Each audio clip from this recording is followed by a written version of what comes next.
You haven't lived until you've been blurbed by Greg Freeman. Oh, well. I've been blurbed. When I was blurbed, I just started blubbing at it.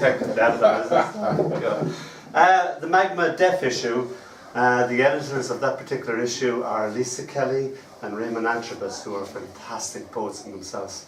But Lisa Kelly also runs the magnificent poetry workshop in Torriana that we're always telling you about. So check that out and go to Rodney's thing. This would have been in the book if I had written it at the time, but I hadn't. This is for a lovely lady called Maureen Eddery, and she was actually the first person to buy Jerry Sweeney's Mammy.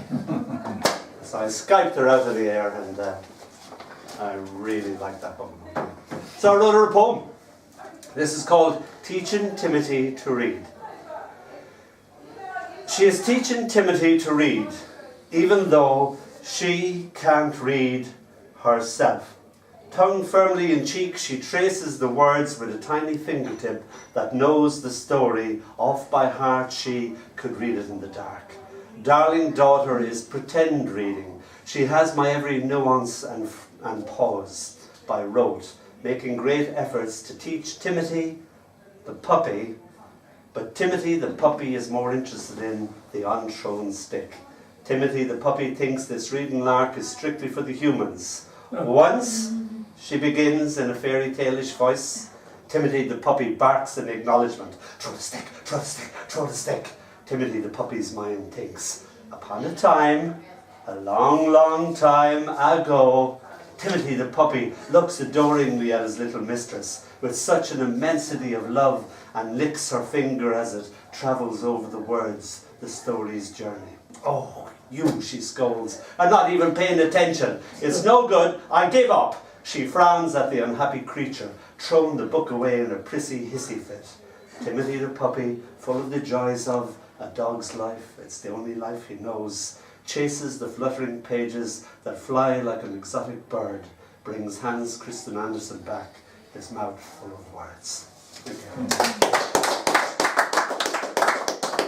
And I like a Dutch group called Focus, very much, exceedingly much.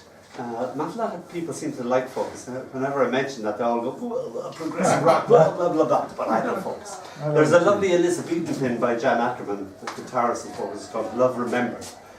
Very pretty Elizabethan sort of thing. And then they have a mad one called Round Goes the Gossip, which is just round goes the gossip, round goes, and then there's a Latin bit from Virgil in the middle of that. I knew friends who broke up on their anniversary, and he had to meet her at a restaurant, and the gossip got to him, and she had it off with his best friend. So there was this big confrontation. It's called Love Remembered. The last time I heard this read, the first time I heard this read, not by me, was by Andy Bungie on Wandsworth Radio, who, damn him anyway, read it better than I can. So, thank you, Andy. Love Remembered. All that remains, her cigarette smoke crawling lazily to the ceiling, her footsteps echoing down the hall, the angry slam of a red door. From the pavement floats up the clickety-clack of red stilettos, the Morse code for loss.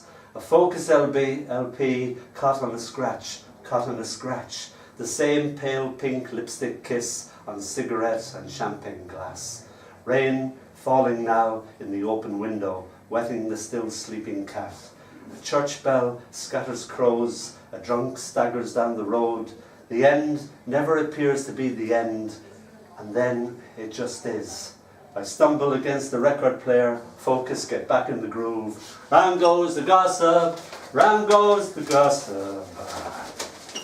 This is called Clockless.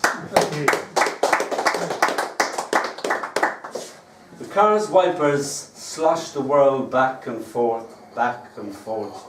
How stupid of me, left my heart out in the pain, my thoughts gone rusty.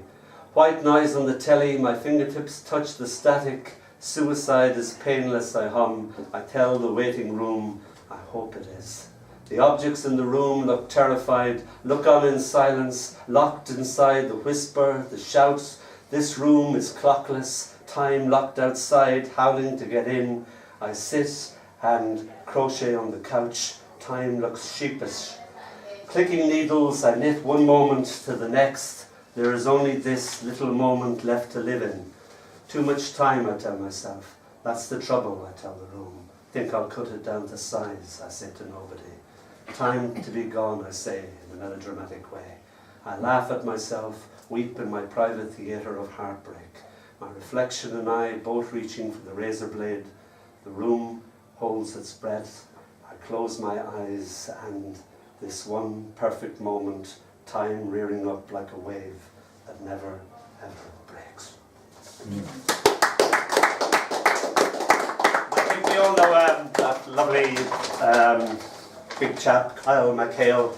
I wrote this for Kyle, because he's always going on about baseball and his gramps and everything.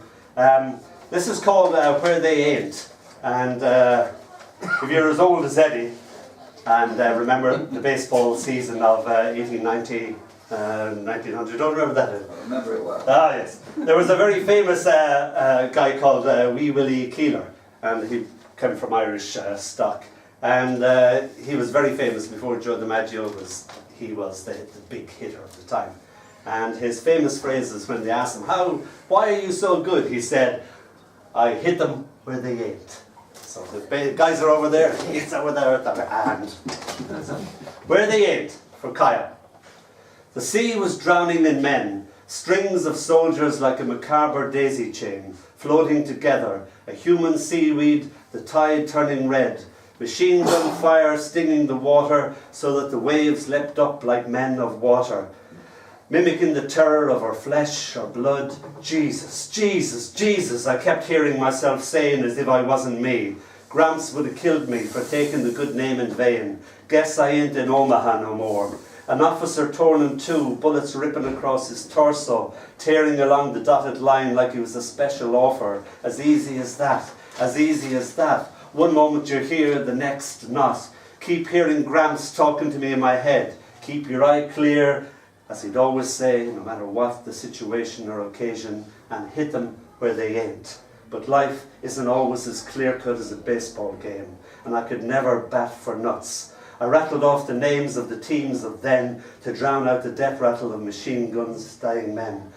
Cleveland Spiders, Trolley Dodgers, Sioux City Cornhuskers, Bustin' Bean Eaters, Allegheny Innocents, Bronx Bombers. Jesus, couldn't remember. Jesus, Jesus, what was the name of the Yankees before there was the Yankees? Now I was chanting them like a charm to ward off fear and death. Names versus bullets. Some guys mown down even as the ramp hit the water. Most guys dying soon as they hit the water, only making it to shore as corpses. Don't want to be dead, don't want to be dead. A kid, Jesus, just a kid, screaming hysterically just before he got it in the head. His gore splattered all over me.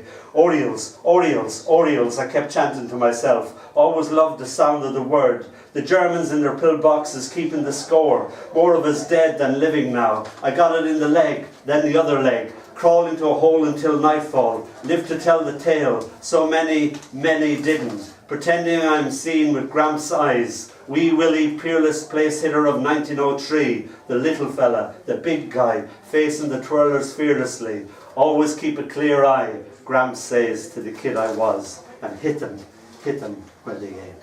Thank you.